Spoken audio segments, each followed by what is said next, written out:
Ik heb een druppel aan mijn knuppel en ook mijn keel die doet zo'n pijn. Ik loop de hele dag te druppelen, het zal toch niet een SOA zijn? Ik heb een druppel aan mijn knuppel, maar verder gaat het goed met mij. Maar ik ging zeker in de ziektewet als ik een pornoster zou zijn. Mevrouw, heeft u mijn knuppel gezien?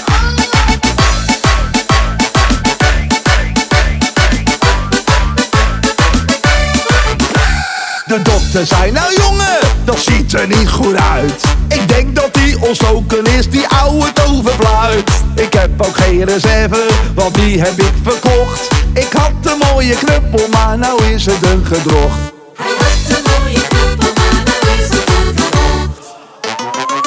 Ik heb een druppel aan mijn knuppel en ook mijn keel die doet zo'n pijn.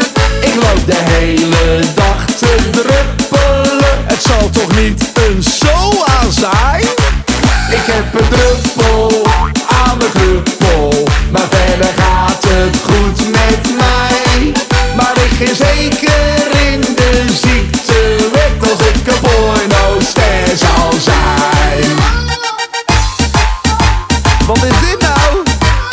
Je hebt bijna gelucht, ben je moe of zo?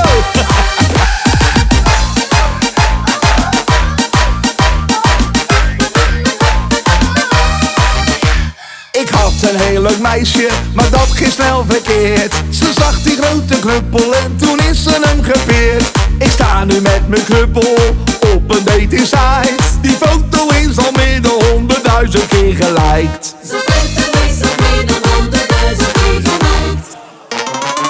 Ik heb een druppel aan mijn knuppel en ook mijn keel die doet zo'n pijn. Ik loop de hele dag te druppelen, het zal toch niet een SOA zijn? Ik heb een druppel aan mijn knuppel, maar verder gaat het goed met mij.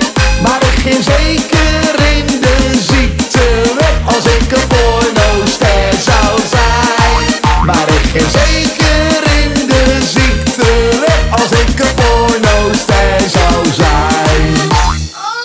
Gaat het?